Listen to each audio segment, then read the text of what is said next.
The coffee was still warm when Emily Carter disappeared. It was a grey winter morning in December 1993. The streets were quiet, the kind of silence that settled over small towns before the day began. Inside a narrow bookstore on Main Street, Emily stood near the front window, arranging a new display of hardcovers.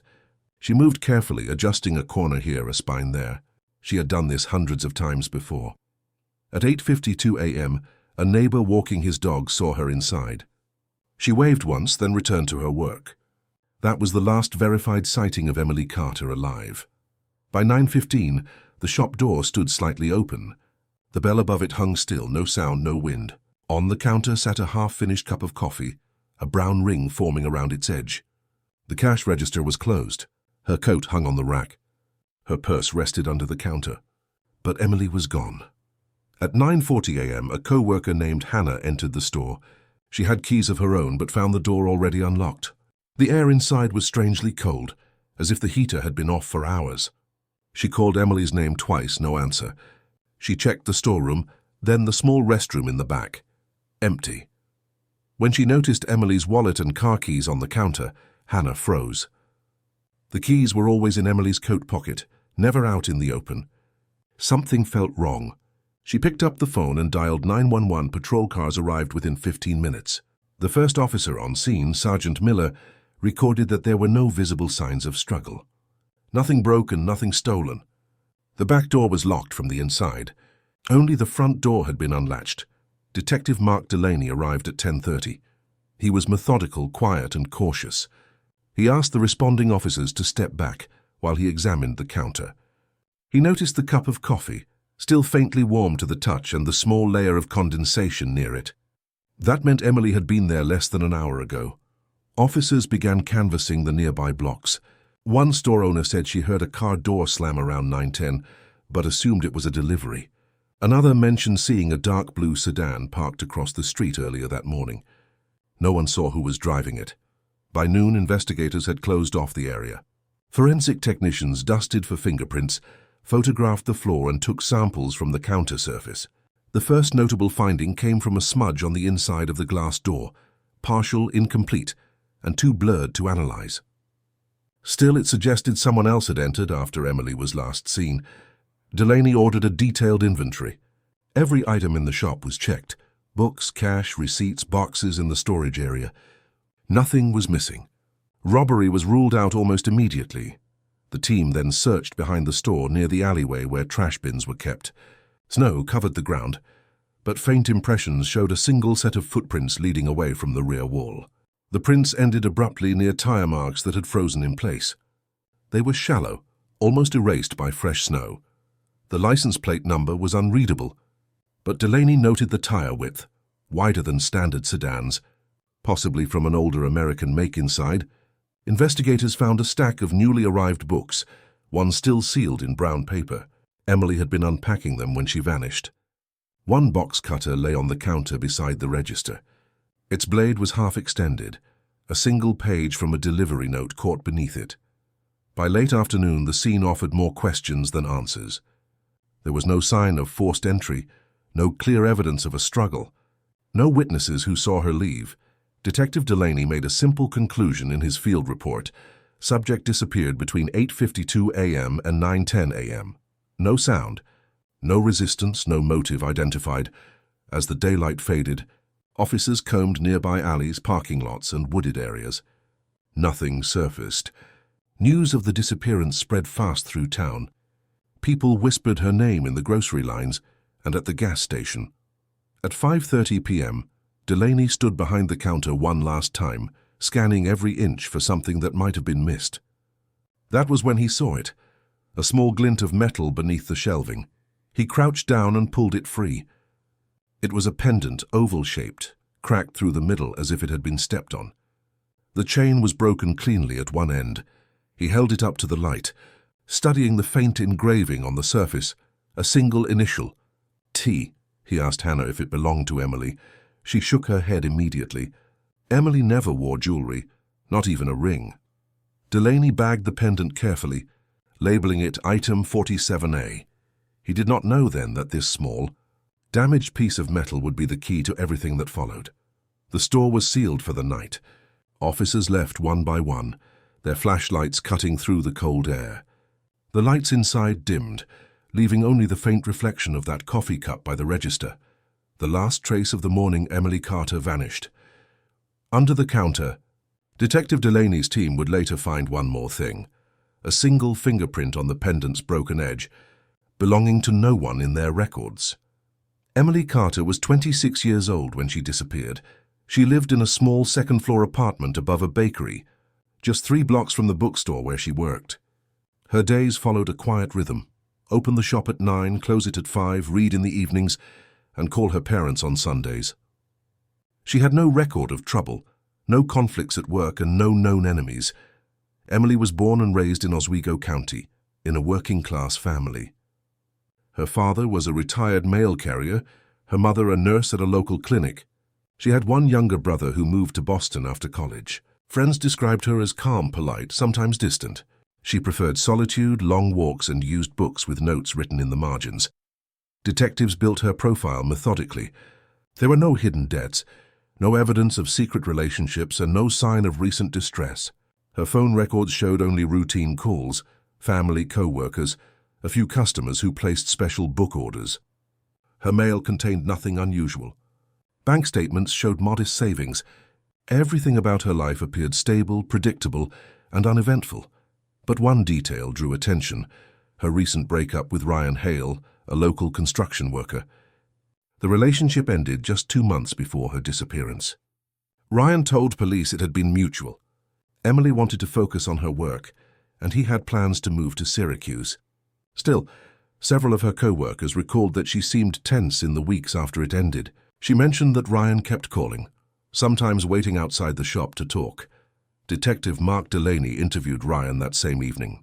He appeared cooperative, calm, even confused about why the police were questioning him. He said he had not seen Emily in over a week. His alibi was verified. He was working at a construction site in another town that morning. The foreman confirmed his presence. The time card matched. With no evidence linking him to the scene, the detectives released him.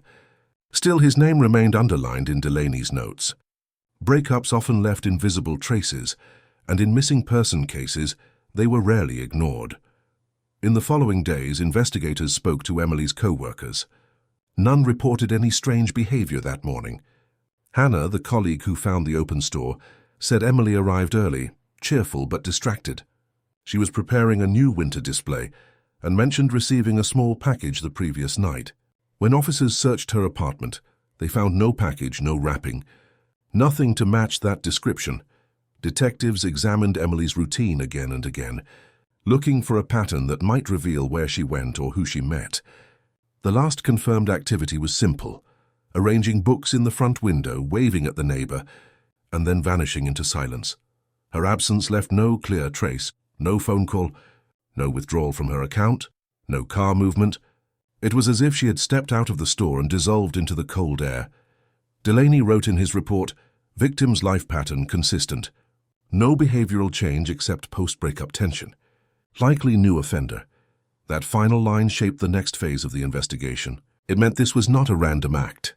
Someone had planned, waited, and known exactly when she would be alone. 3 days later, as the town tried to adjust to the news, the police received an anonymous call. The voice on the line said only 5 words before hanging up: "Ask about the blue car." It was the first clue that Emily's quiet life had not been as untouched by danger as everyone believed.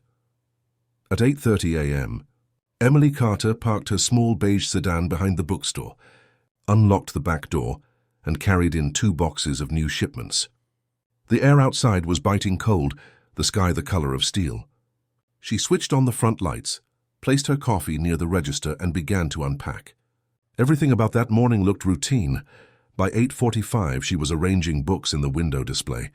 Across the street, an elderly man scraping ice from his windshield noticed her through the glass. She appeared calm, moving with quiet precision. At 8:52, he glanced up again. She was still there, reaching for a stack of hardcovers.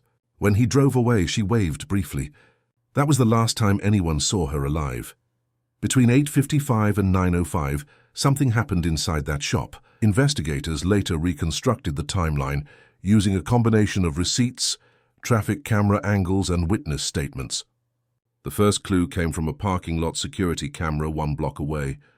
At exactly 8:58, a blue sedan passed by, older model, mid-1980s make, with a dent on the left fender. The plate number was too blurred to read, but its direction matched the road leading to the bookstore. At 9:06, a woman delivering newspapers walked past the storefront. She later told police the open sign was already hanging, but the inside lights flickered once, as if someone had turned them off and on quickly. She saw no one through the glass. Inside, everything suggested a sudden interruption. The delivery boxes were half opened. A single book lay on the floor near the register, its cover creased from a shoe mark. The coffee cup was still steaming when police arrived, meaning the event happened only minutes earlier. Detective Mark Delaney believed Emily was approached by someone she knew, or at least recognized. There were no signs of struggle, no overturned furniture, no broken glass. She had likely spoken to the person, let them step inside, and turned her back only for a moment. That moment was enough. Forensics found faint footprints behind the counter, smaller than average, men's size 9, coated with a thin trace of oil and salt, the kind used on winter roads. The pattern did not match any employee or delivery worker. Samples were preserved, but yielded no immediate identification. Behind the store, near the dumpster, technicians found a narrow streak of reddish-brown on the ice. Initial testing confirmed it was blood. The amount was too small to suggest fatal injury, but it did not belong to Emily. The type was O positive. Officers searched the surrounding alleys and nearby woods. Tire tracks led away from the rear of the building, shallow and uneven, heading toward the main road. They stopped abruptly near the town's bridge, where snowplows had passed later that morning, erasing any trace of direction. Delaney pieced together the fragments like a clock. Emily was alive at 8:52. The shop door was found ajar at 9:15. The unknown car appeared within that window. The sequence was short, precise, and deliberate. Whoever took her knew the timing of her routine. At noon, the police issued a missing person alert. Flyers appeared on every lamppost within hours. Volunteers gathered at the town hall to organize search groups. The temperature dropped below freezing by evening, forcing the searchers to pause until daylight. By then, news had spread. Television reporters arrived, setting up outside the bookstore. The camera lights reflected off the shop window, the same window where Emily had stood just hours before. Inside, Delaney's team continued to photograph every inch of the store. Near the counter, under the shelving, they found a few strands of hair that did not match the victim's color. The strands were dark brown, coarse, and shorter in length. DNA testing would take weeks. Meanwhile, officers checked every registered blue sedan in the county. Over 50 vehicles matched the description. Each was photographed, each owner questioned. Nothing connected. One piece of evidence kept drawing attention: the broken pendant found beneath the counter. It was small, silver, and cracked cleanly in half. The clasp appeared bent, as though it had been torn suddenly. The engraving on its surface showed a single letter, T. It did not belong to Emily. Her family confirmed she never wore jewelry.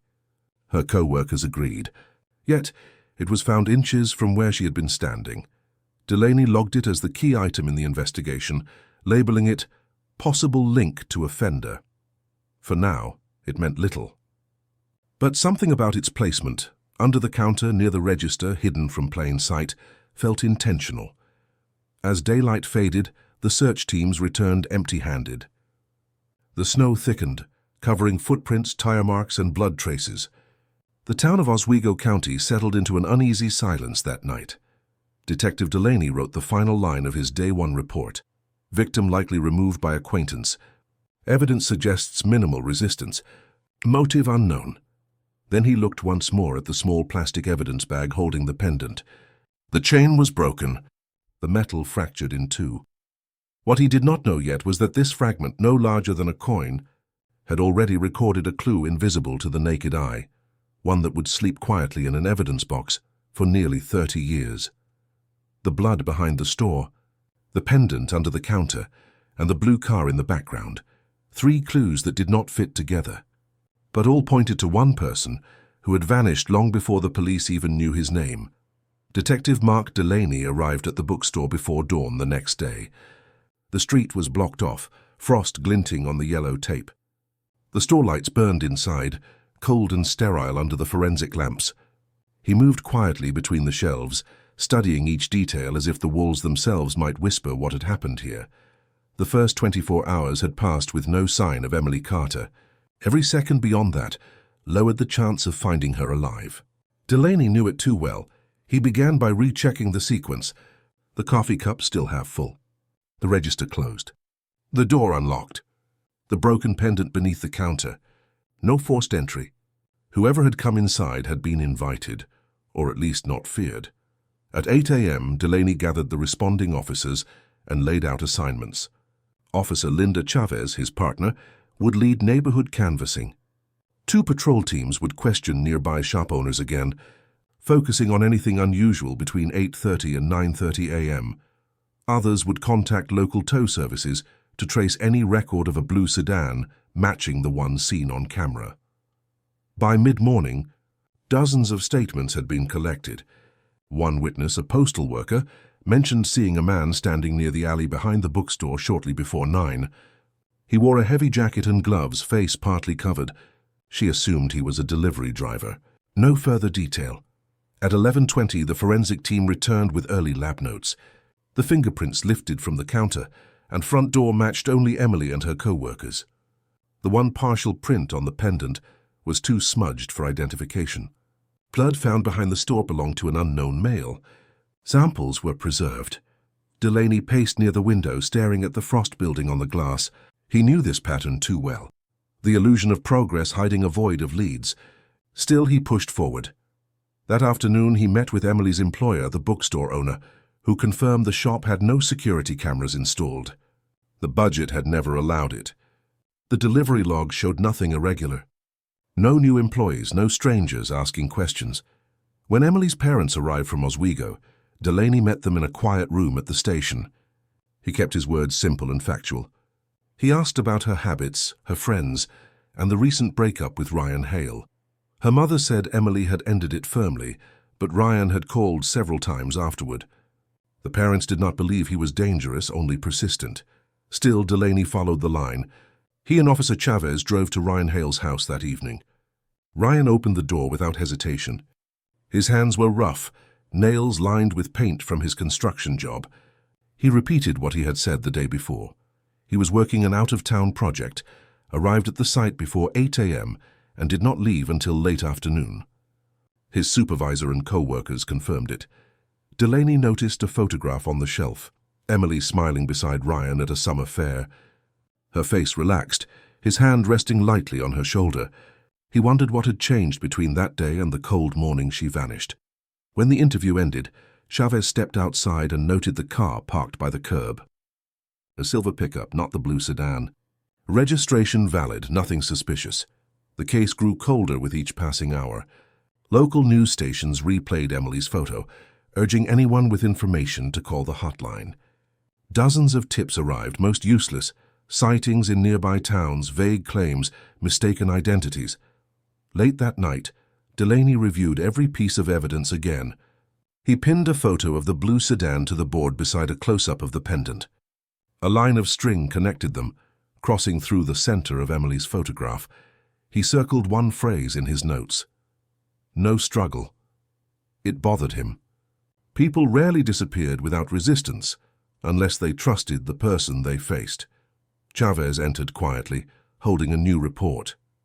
A fingerprint analyst had managed to isolate one partial ridge pattern from the pendant, not enough for a full match, but distinct enough to confirm it did not belong to Emily. Delaney exhaled slowly. So she was not alone, he said flatly. Before leaving for the night, he visited the bookstore once more. The crime scene lights were gone, the shelves silent. Outside, snow began to fall again, covering the tire marks that still faintly lined the alley. He locked the door, stood for a moment, and looked at the reflection in the window, his own face beside Emily's missing poster, taped to the glass. In his report that night, he wrote, primary leads, ex-boyfriend alibi verified, unknown vehicle sighted near scene, male blood sample pending, no evidence of robbery or forced entry, possible personal motive, case status active. The words felt empty, routine, like every unsolved case before it. Yet something about this one refused to settle. As he left the building, a cold wind swept through Main Street, carrying a single flyer that fluttered across the snow and stuck against the police cruiser tire. On it was Emily's photo, eyes soft, expression calm, a reminder of the life that had vanished in less than 20 minutes. The next morning, Delaney's team would uncover one more clue inside the shop. A fingerprint on the window frame that belonged to no one in town and no one listed in the state database. By the third day, the story had spread across upstate New York. Newspapers called it The Vanishing on Main Street. Television vans lined the sidewalks. Reporters spoke in hushed tones in front of the closed bookstore, their voices cutting through the freezing air. Inside the small town of Fairview, fear replaced routine. Parents began walking their children to school. Store owners installed locks on back doors that had never been used. The empty bookstore window, once bright with stacked novels and soft light, now displayed only a poster. Missing, Emily Carter. Age 26. Detective Delaney stood back as the community organized search efforts. Hundreds of volunteers combed the surrounding woods, frozen fields and riverbanks. They used flashlights and dogs, calling her name into the silence. Nothing answered. At the police station, phones rang non-stop. Most calls were from locals. People convinced they had seen something. A shadow near a bridge, a blue car by the highway, a woman walking along the tracks. Each report was checked. Each one ended the same. No confirmation. Emily's co-workers gathered at the shop entrance each morning. Hannah, the colleague who had found the unlocked door, placed a small bouquet of winter lilies near the steps. She said little. The police asked her again and again if she remembered any sound, any visitor, any sign that morning. She always gave the same quiet answer. No, it was just another day. The Carter family stayed out of public view. Reporters camped outside their home until Delaney asked them to leave. A brief statement was released. "We hope for answers. We ask for privacy." That single line became the headline of the next day's paper. Forensic updates arrived slowly. The unknown blood sample was confirmed as human, male, not a familial match to anyone connected to Emily. The partial fingerprint from the pendant remained unmatched. Still, Delaney refused to call it hopeless. He ordered every registered vehicle with a blue body in the county to be photographed. It took 2 full days. None matched the one in the blurry footage. By the end of the week, the posters began to fade under sleet and wind. The crowds that had filled the streets grew smaller. Conversations about the case became whispers. The town had returned to its cold routine, except for one detail the public never knew. On Delaney's desk, inside an evidence bag, lay a single fiber recovered from the pendant's chain. Navy blue, synthetic, the kind used in work gloves. That same material would later be found inside an abandoned car pulled from a quarry miles away, a year after Emily disappeared. It was nearly a year after Emily Carter's disappearance when the case stirred again. Early one October morning, a group of local fishermen discovered something strange at the edge of the old Whitestone quarry. A sunken vehicle, barely visible beneath the shallow water. When police divers arrived, they confirmed it was an older model sedan, blue in color, the same shade described by the anonymous caller 11 months earlier. The car had no license plates and was covered in mud and algae. Its windows were cracked, its frame rusted from months of exposure. Detective Mark Delaney stood on the rocky edge as the tow truck lifted the car from the water. The crowd that had gathered watched in silence as the vehicle broke through the surface, dripping black silt and oil. The air was cold, and no one spoke when a single work glove floated free from the open trunk. Inside the car, investigators found fragments of fabric, a broken rearview mirror, and faint traces of blood on the passenger seat.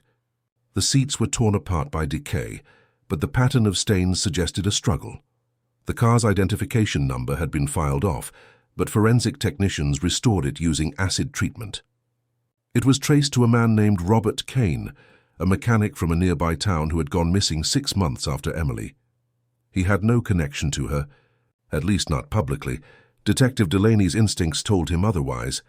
Kane's employment records showed that he worked briefly at a body shop near the bookstore during the winter of 1993, a shop known for repairing commercial vehicles, including construction trucks. That discovery brought Ryan Hale's name back to the surface. The glove recovered from the trunk matched the same navy blue fiber found on Emily's pendant. Laboratory tests confirmed it was from the same pair. The discovery changed the case from a missing person investigation to a suspected homicide. Police searched Robert Kane's home, which had been abandoned since his disappearance. In the basement, beneath stacks of old tires, they found a small metal box. Inside it were several photographs, receipts, and one torn page from a local newspaper, the article about Emily Carter's disappearance. There was also a key, small, silver, marked with the logo of Brightleaf Storage Units, located 12 miles away. When investigators opened the storage unit registered under Kane's name, they found a collection of car parts, rusted tools, and in one corner, a dark stain on the concrete floor. Tests confirmed it was blood. The DNA matched Emily Carter. For Delaney, it was the first physical proof that she had died, and the first link between two missing persons who had never been connected before. The discovery reignited media attention. Old news footage of Emily's smiling photograph filled television screens again. Reporters described the case as the blue car connection. But for the detectives, there were still unanswered questions. Who killed Emily Carter? And what had happened to Robert Kane? Witnesses from the quarry area claimed they had seen headlights near the site late one night in November 1993, around the time Emily disappeared. No one had reported it because the quarry was often used by teenagers to drink or race. Now that single detail suggested someone had driven the car there intentionally, possibly to hide evidence. When the vehicle's trunk was examined again under stronger lighting, technicians found something lodged in the lining, a thin gold chain, tangled with hair strands too fine to belong to the pendant that had started. Everything was missing from it. The lab report later confirmed the hair was Emily's, and the chain had traces of skin cells belonging to someone else, a man still alive. The discovery of the blue sedan had reignited the investigation, but the evidence quickly began to twist in too many directions. Every new clue that appeared to bring detectives closer to Emily Carter's killer ended up unraveling into confusion. The hair and DNA found on the gold chain were a partial match to two men in the State's database. Both had prior records. Both denied any connection to Emily. One of them, a truck driver named Harold Mendez, had never been to Syracuse. The other, Ryan Hale, was already a person of interest. The results were inconclusive. The DNA was degraded, the chain contaminated by years underwater. Detective Mark Delaney felt the pressure closing in again.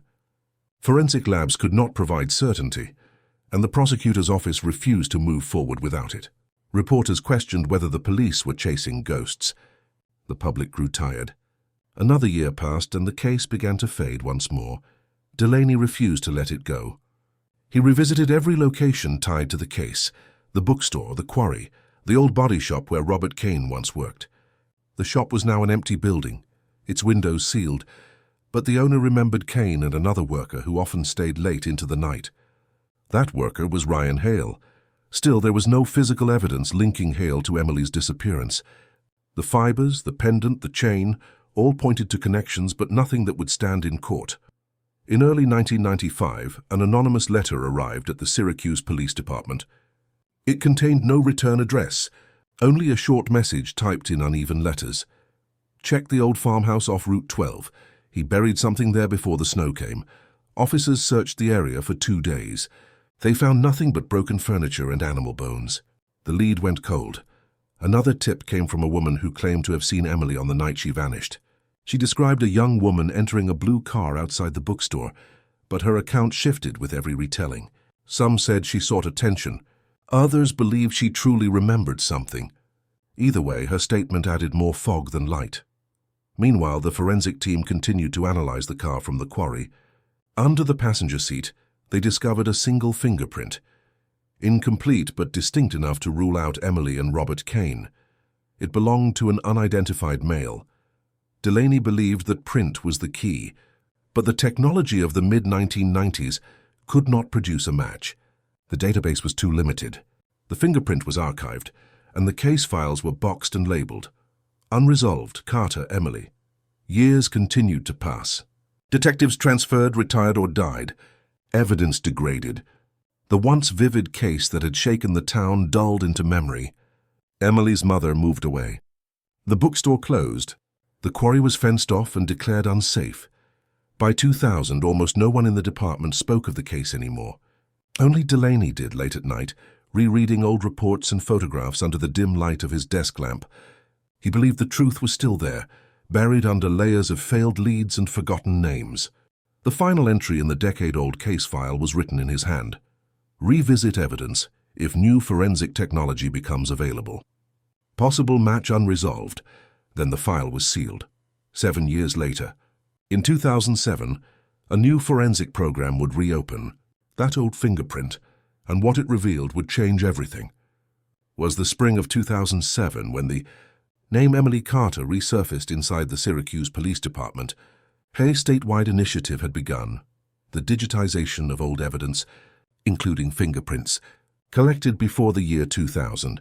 It was part of a program designed to match unresolved prints with newly expanded federal databases.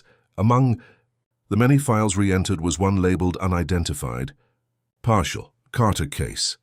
It had sat untouched for almost 14 years. The fingerprint was scanned, enhanced through modern software, and uploaded into the system. 3 days later, the computer produced a hit. Detective Lisa Moreno, who had joined the cold case unit 2 years earlier, was the first to see it. The name flashing on her monitor read Ryan Hale. His record showed several minor offenses after 1995, trespassing, public disturbance, and most recently, an assault charge dismissed for lack of evidence. The print found under the passenger seat of the blue sedan matched his right index finger. Moreno immediately reopened the Carter file. She studied the old reports, the pendant, the glove fiber, the photograph of the muddy car. Every trace pointed back to the same man. For years, the evidence had been circumstantial. Now it was scientific. The cold case team requested a full review. Ryan Hale still lived near Syracuse, working as a construction foreman. He had built a quiet life, renting a small house on the outskirts of town. Neighbors described him as distant, but polite.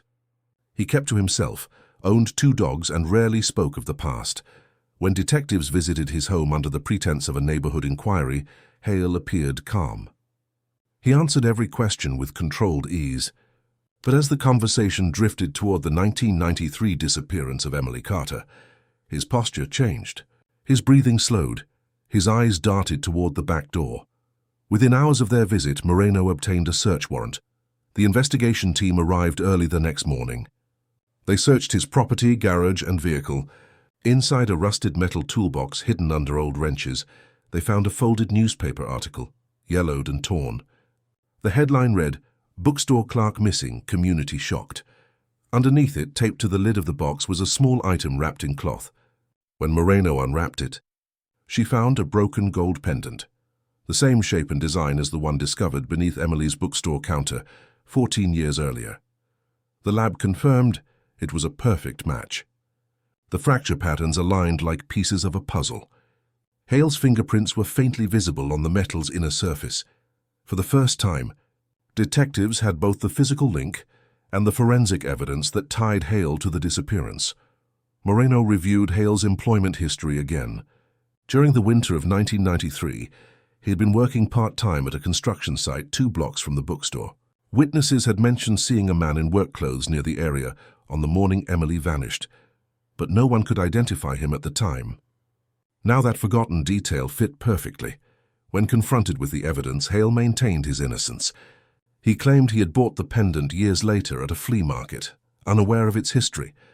His explanation was calm, rehearsed, too controlled for Moreno to believe. The district attorney's office approved his arrest for questioning.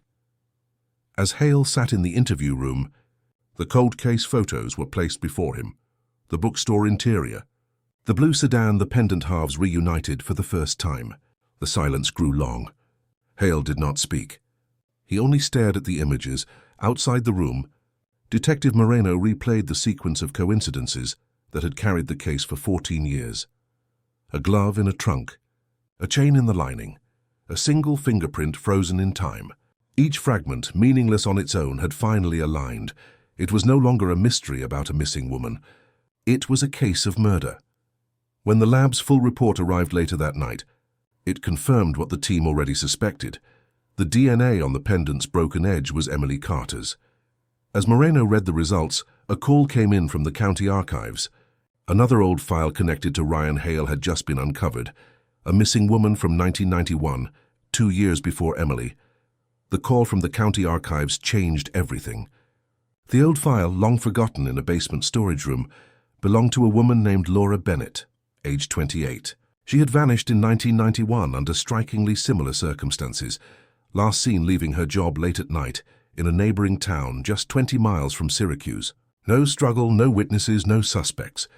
Only her abandoned car found near a construction site where Ryan Hale had once worked.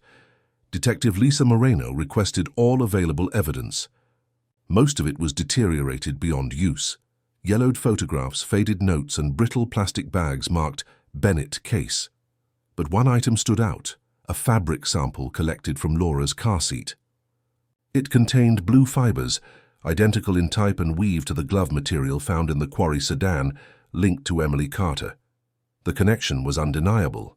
2 women, 2 disappearances, 2 years apart. Both within Hale's radius, Moreno's team began a full background investigation. Hale's records revealed a pattern of short-term jobs in remote areas and abrupt relocations following each missing person report in the region. He had been questioned once in 1991 for trespassing on private property near where Laura's vehicle was discovered, but the report was never followed up. The deeper they searched, the darker his past became. As a teenager, Hale had faced accusations of violence during high school but was never charged. Former co-workers described him as temperamental, with sudden outbursts that vanished as quickly as they appeared. He preferred to work alone. When confronted with these findings, Hale remained expressionless. In the interrogation room, he sat motionless under the dim light, his hands clasped tightly together. Detective Moreno read aloud the details of the Bennett case, the blue fibers, the car, the time frame. Still, Hale said nothing. Moreno placed both photographs before him, Laura Bennett, smiling beside her car in 1991, and Emily Carter arranging books in 1993. 2 lives that had never met, joined now by the same man sitting in silence. As she waited for him to speak, Hale leaned back, exhaled slowly, and whispered only one line, "People forget faster than you think." It was not a confession, but it was the first sign of acknowledgement. Investigators moved quickly. A forensic sweep of Hale's property uncovered additional items, a pair of gloves matching the quarry fibers, and several old storage rental receipts dating back to the early 1990s. One unit had been cleared years earlier, but another still existed, under a false name, rented in 1993. When police opened the storage unit, the air was thick with dust and decay. Inside were shelves of old construction tools, boxes of newspapers, and a small sealed crate marked private. Inside that crate were women's belongings, a purse, a compact mirror, and a wristwatch engraved with the initials EC. There was no longer any doubt. Ryan Hale was arrested on charges of first-degree murder in the death of Emily Carter and suspected involvement in the disappearance of Laura Bennett. News of the arrest spread rapidly across New York. Television crews gathered outside the courthouse as he was led in handcuffs past flashing cameras, his face blank, his posture unbroken. For the town that had once searched endlessly for Emily, the arrest reopened old wounds. Residents spoke of relief, but also disbelief that the quiet construction worker, who fixed their fences and waved from his truck, had been capable of such violence. Detective Moreno remained cautious. Despite the evidence, Hale had not confessed.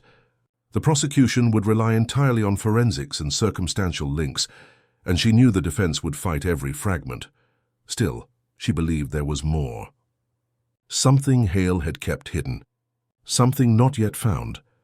Late one night, as she reviewed the case files again, she noticed a missing detail, a parking ticket issued near the quarry 2 days after Emily vanished. It had been printed under a different name, but written in handwriting that matched Hale's. It meant one thing: someone else might have helped him. The next morning, detectives reopened the Bennett case with a new question.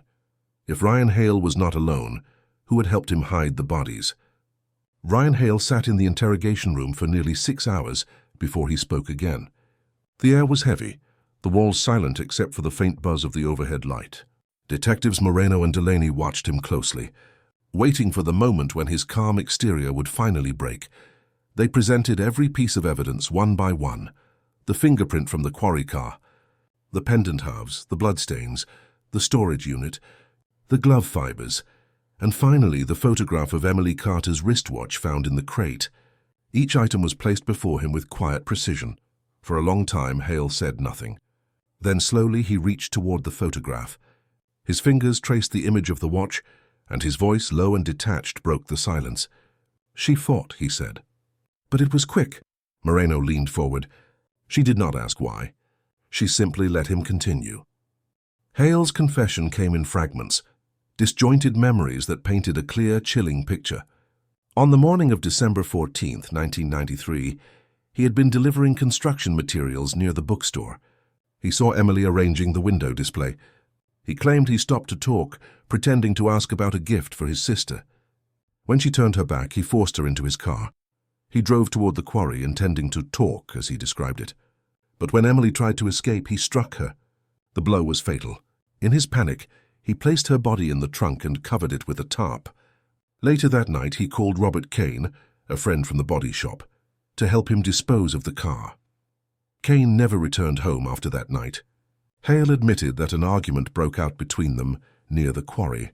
Kane threatened to go to the police. Hale said he handled it.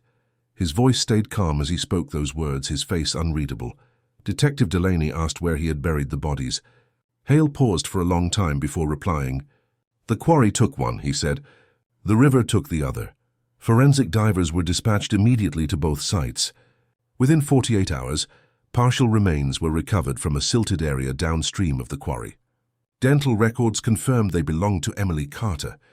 Robert Kane's body was never found, but a fragment of bone discovered near the site carried his DNA. The confession was recorded, signed, and filed. The town that had once whispered Emily's name now shouted it across every news channel. The headline read, "Cold case solved after 14 years. Suspect confesses to double murder." For Detective Delaney, the moment was bittersweet. He had spent over a decade chasing a ghost, only to find the truth buried in ordinary cruelty.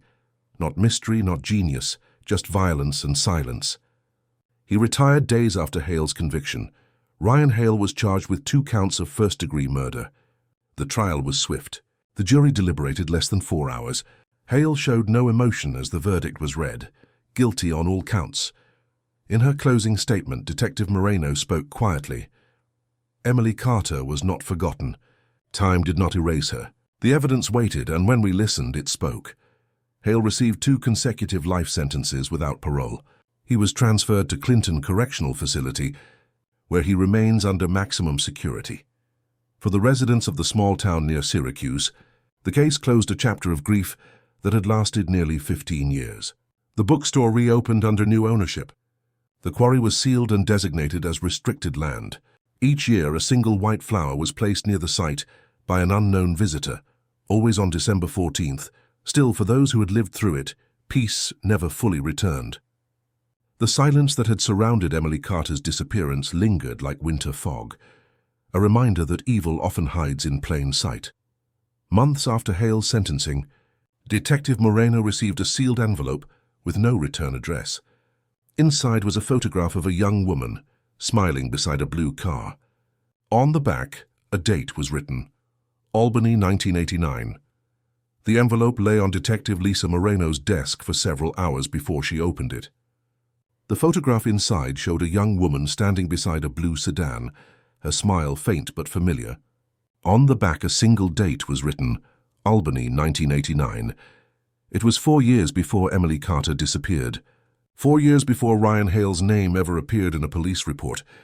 Moreno's instinct told her the photograph was not random. The car in the image looked identical to the one recovered from the quarry, the same model, the same dent near the bumper. But the woman's name was unknown. No missing person report matched her face. The envelope contained no fingerprints, no handwriting, no hint of where it had come from.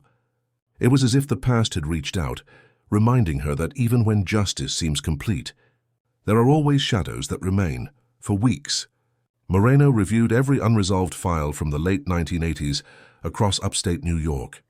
Several young women had vanished during that time, each case separated by distance and circumstance, none linked to one another.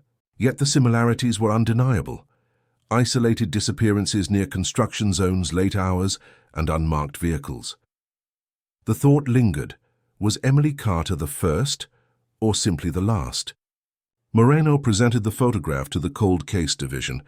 The image was digitally enhanced and circulated through missing person databases, but no match surfaced. It became a silent file of its own, labeled Unknown Woman, Possible Connection. As the months passed, media attention faded. The town near Syracuse rebuilt its rhythm. The bookstore reopened, the streets filled again with life, and the quarry, now fenced and sealed, stood as a quiet scar on the landscape. Detective Moreno visited it once more before closing her report. The air was cold, the ground frozen, and snow fell gently over the chain-link fence. She stood in silence, listening to the wind move through the trees. In her mind, she replayed the details, Emily's final morning. The steaming coffee cup, the broken pendant, the endless search that had consumed years of her life. She thought of Robert Kane, whose body was never found, and of the anonymous envelope that had arrived without a name. She realized that in every cold case, closure is only partial.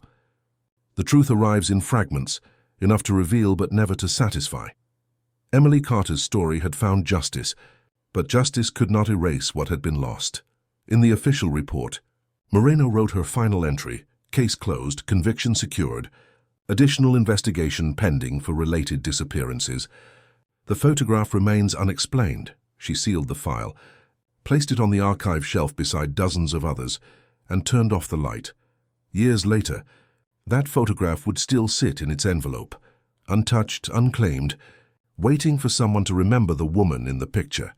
For those who lived through the investigation, the name Emily Carter became more than a headline.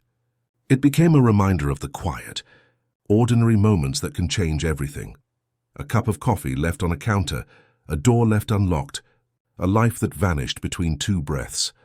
And for the detectives who pursued her story through years of silence, it became proof that even the coldest cases can still speak. Because somewhere, beneath layers of time and dust, the truth never dies. It only waits to be found. End of case file: The Disappearance and Murder of Emily Carter, New York, 1993. 10 years after Ryan Hale's conviction, the memory of Emily Carter's case still lingered in the quiet corners of New York. Time had softened the details, but not the unease. Some townspeople called it closure. Others called it unfinished business. Detective Lisa Moreno had transferred to Albany by then, working as a consultant on unresolved violent crimes. She had built a reputation for solving the impossible. But some nights, she still dreamed of that photograph, the woman beside the blue car. The date, 1989. In 2017, a new cold case initiative digitized hundreds of missing person files from the 1980s. One entry, buried deep in the archives, caught her eye. Rebecca Hall, age 24. Last seen leaving a diner outside Albany, December 1989. She drove a blue sedan. The case was closed without evidence. Presumed voluntary disappearance. Moreno compared Rebecca's file to the photograph. The smile, the hairstyle, even the shape of her earrings, identical. It was her. She felt a slow chill spread through her chest. Rebecca Hall had vanished 4 years before Emily Carter. If the connection was real, Ryan Hale had killed before. The first victim, but proving it was almost impossible. No body had ever been found. The car was gone. The diner had been demolished. Every trace of evidence was erased by time. Still, Moreno reopened the file. She tracked down Rebecca's surviving brother, who confirmed that Rebecca once dated a man named Ryan, a construction worker she met while renovating her apartment. That single name was enough. The timeline aligned perfectly. The pattern of movement, the method, the silence, all the same. Hale had started earlier than anyone imagined. Moreno returned to Clinton Correctional Facility to meet him one final time. Hale was older now, his hair gray, his voice quiet but still steady. When she placed Rebecca Hall's photograph in front of him, he looked at it for several seconds, then smiled faintly. "She was kind," he said. "She trusted me." Moreno asked if he killed her. Hale did not answer. He only turned the photograph over, placed it face down and said, "You already know it was not a confession.